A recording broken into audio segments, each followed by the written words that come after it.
Hi friends, இன்றைக்கி நம்ம சேனலில் நம்ம என்ன பார்க்க போகிறோம்னா கருவேப்பிலை துவையல், ஃப்ரெஷ்ஷான கருவேப்பிலை துவையல். அதை நம்ம கருவேப்பிலை நம்ம வீட்டு செடியிலேருந்தே நம்ம பிச்சுட்டு வரலாம். வாங்க நம்ம வீட்டு செடிக்கிட்ட போகலாம். ஃப்ரெண்ட்ஸ் பாருங்கள், இதுதான் நாங்கள் வச்சுருக்க கருவேப்பிலை செடி. சின்னதாக தான் வச்சுருந்தோம், இந்தளவுக்கு நல்லா பெருசாக வளர்ந்துருச்சு. பாருங்கள், படர்ந்துருக்கு. இங்கேருந்து தான் நம்ம இன்றைக்கி ஃப்ரெஷ்ஷாக பிச்சுக்க போகிறோம் கருவேப்பிலையை. அப்பப்போ நம்ம இந்த மாதிரி பிச்சு அடிக்கடி துவையல் செஞ்சுக்குவோம். நல்லா படர்ந்துருக்கு. ஃப்ரெண்ட்ஸ் பாருங்கள், இந்த கொழுந்தாக இருக்கிறத விட்டுட்டு இந்த மாதிரி கொஞ்சம் பெருசாக இருக்க இலைகளை பாருங்கள். ஒரு சின்ன புள்ளி கூட இல்லை, நல்லா க்ளீனாக இருக்குது, பூச்சிலாம் இல்லை. ஒரு பிச்சு எடுத்துக்கலாம் ஃப்ரெஷ்ஷான இலைகளெல்லாம். ஃப்ரெண்ட்ஸ் பாருங்கள், இதுவும் நம்ம பிச்சுக்கலாம். நல்லா ஃப்ரெஷ்ஷாக இருக்குது பாருங்கள், தலை தலைன்ட்டு. இதையும் நம்ம பிச்சு எடுத்துகிட்டு வாஷ் பண்ணிவிட்டு நம்ம யூஸ் பண்ணிக்கலாம். பாருங்கள், நம்ம ஃப்ரெஷ்ஷாக பிச்சுட்டு வந்த கருவேப்பிலை இங்கே இருக்குது. நல்லா அலசிட்டு எடுத்து வச்சுருக்கேன். வாங்க எப்படி பண்ணுறதுன்ற பார்க்கலாம். நம்ம ஒரு பாத்திரத்தை வச்சுருக்கோம். ஃப்ரெண்ட்ஸ், நம்ம தேவைக்கேற்ப எண்ணெய் சேர்த்திக்கலாம். சிறிதளவு எண்ணெய் சேர்த்தியாச்சு. இப்போ நான் பெரிய வெங்காயம் கட் பண்ணி வச்சுருக்கேன். பெரிய வெங்காயமும் சின்ன வெங்காயமும் கலந்து வச்சுருக்கேன். அந்த மாதிரி சேர்த்திக்கிட்டிங்கன்னா உங்களுக்கு டேஸ்ட் டிஃப்ரெண்ட் கிடைக்கும். ஃபஸ்ட்டு இதை வணக்கி எடுத்துக்கலாம்.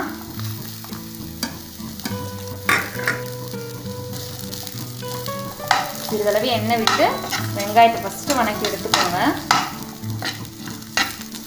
ஒரு வெங்காயமே போடுறதால அது ஒரு டேஸ்ட் கிடைக்கும். 2 வெங்காயமும் இந்த மாதிரி கலந்து போட்டுக்கோங்க.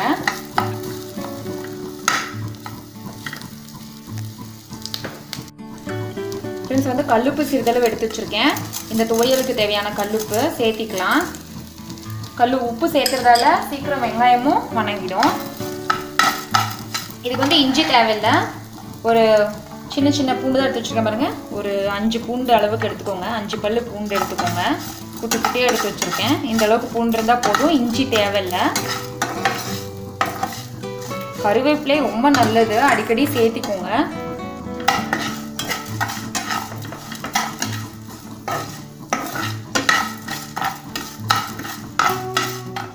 இப்போ நம்ம காரத்துக்கு 2 பச்சை மிளகாய் சேர்த்திருக்கேன்.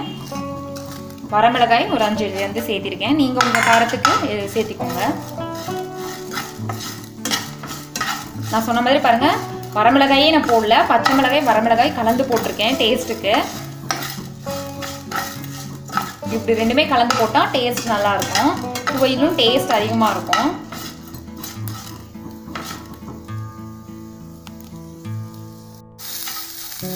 பாருங்க, வெங்காயம் நல்லா வணங்கிடுச்சு. நம்ம பச்சை மிளகாய் வரமிளகாய் சேர்த்திருக்கோம், உப்பு சேர்த்திருக்கோம். அடுத்தது சின்ன சின்ன கோலி உருண்டை அளவுக்கு நம்மளுக்கு புளி தேவை. அது சேர்த்திக்கலாம்.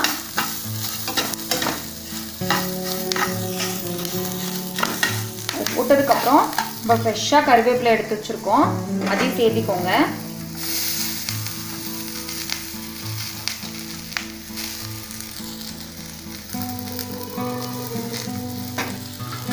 நல்லா கலந்துக்கலாம்.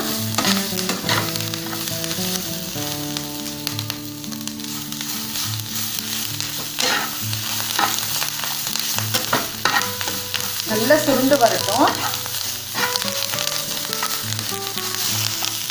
உங்களுக்கு அதிகமாக கருவேப்பிலை கிடச்சிச்சுன்னா இந்த மாதிரி செய்யுங்க. பொடியும் கூட செஞ்சு வச்சுக்கலாம். பொடி வேணாம்னு நினைக்கிறவங்க இந்த மாதிரி துவையல் செஞ்சுக்கோங்க. இட்லி தோசைக்கு சாப்பாட்டுக்கெல்லாம் நல்லாயிருக்கும்.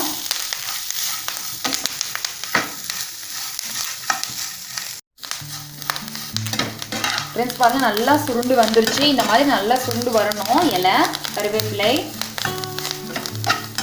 ஃப்ரெண்ட்ஸ், குழந்தைங்க கருவேப்பிலை எதில் இருந்தாலும் எடுத்து வச்சுருவாங்க, ஒதுக்கி வச்சுருவாங்க. பெரியவங்க வரைக்கும் சில பேர் இருக்காங்க சாப்பிடாதவங்க. ஆனால் இந்த மாதிரி செஞ்சிங்கன்னா ஒதுக்கி வைக்கிறதுக்கு வாய்ப்பே இல்லை. எல்லா சத்தும் நம்மளுக்கு கண்டிப்பாக கிடைக்கும். பாருங்கள், நல்லா சுருண்டு வந்துருச்சு. இப்போ நம்ம ஒரு பிளேட்டில் மாற்றிக்கலாம். ஸ்டவ் சிம்மில் வச்சுக்கோங்க. மாற்றிக்கலாம்.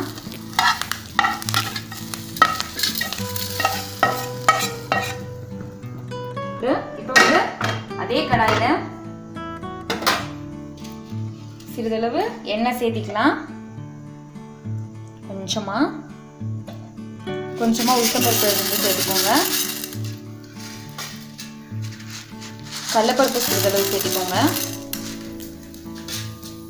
இப்போ இதை நல்லா பொன்னிறமாக வணக்கி எடுத்துக்கலாம்.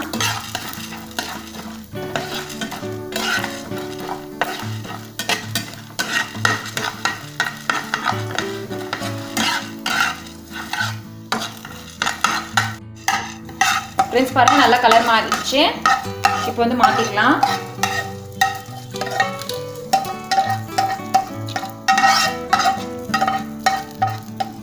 ஆறுனதுமே உடனடியாக நம்ம சட்னி வந்து அரைச்சிடலாம்.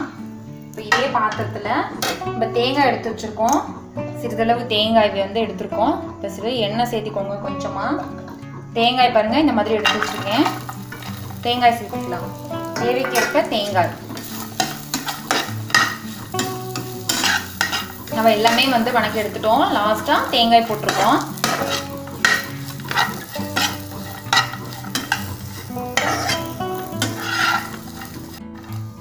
ஃப்ரெண்ட்ஸ் பாருங்கள், தேங்காய் வந்து நல்லா கலர் வந்து சேஞ்ச் ஆகிருக்கு. இந்த அளவுக்கு இருந்தால் போதும். இந்த அளவுக்கு இருந்தால் போதும். இப்போ இதையும் நம்ம மாற்றிக்கலாம். ஸ்டவ் வந்து ஆஃப் பண்ணிக்கோங்க. இதையும் பிளேட்டில் மாற்றிக்கலாம். நல்லா ஆறட்டும். சூடு ஆறினதுமே நம்ம மிக்சியில் போட்டு அடிச்சுக்க வேண்டியது தான்.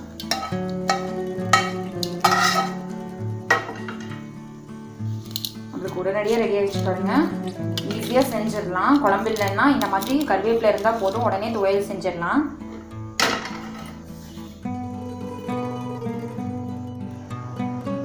ஃப்ரெண்ட்ஸ் பாருங்கள், நான் சொன்ன மாதிரி சூடு ஆறுனதுக்கப்புறம் நைஸாக அரைச்சாச்சு. இப்போ வந்து நம்ம ஒரு பாத்திரத்துக்கு மாற்றிக்கலாம்.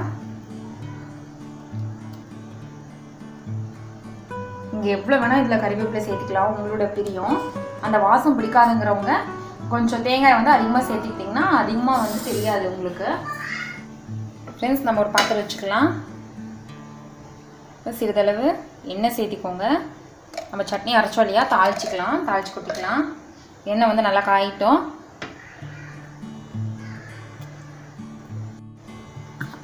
ஃப்ரெண்ட்ஸ் பாருங்கள், எண்ணெய் நல்லா காஞ்சிருச்சு. இப்போ கடுகு சேர்த்திக்கலாம். சிறிதளவு கடுகு, கொஞ்சமாக உளுத்தம்பருப்பு, நம்ம கடலைப்பருப்பு சேர்த்திக்கோங்க. பெருங்காயத்தூள் சிறிதளவு சேர்த்துக்கோங்க. கடுகு நல்லா பொரிஞ்சு வரட்டும்.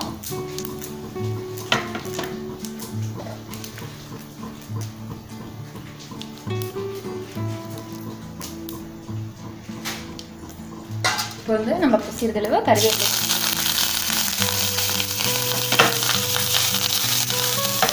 இப்போ நம்ம ஸ்டவ் வந்து ஆஃப் பண்ணிக்கோங்க. சட்னியில் கொட்டிக்கலாம்.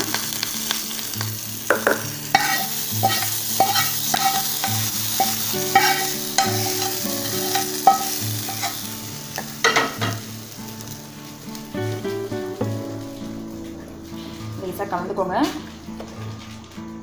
இதே முறையில் ட்ரை பண்ணி பாருங்கள். ட்ரை பண்ணி பார்த்துட்டு எப்படி இருக்குன்னு சொல்லிட்டு எனக்கு கமெண்ட்டில் சொல்லுங்கள். இந்த வீடியோ பிடிச்சிருந்தா லைக் பண்ணுங்கள். உங்கள் ஃப்ரெண்ட்ஸ் பார்க்கணும்னு நினச்சிங்கன்னா இந்த வீடியோ ஷேர் பண்ணுங்கள். மறக்காமல் சேலம் ஈஸி சமையல் சேனலில் சப்ஸ்கிரைப் பண்ணி வச்சுக்கோங்க. தேங்க்யூ.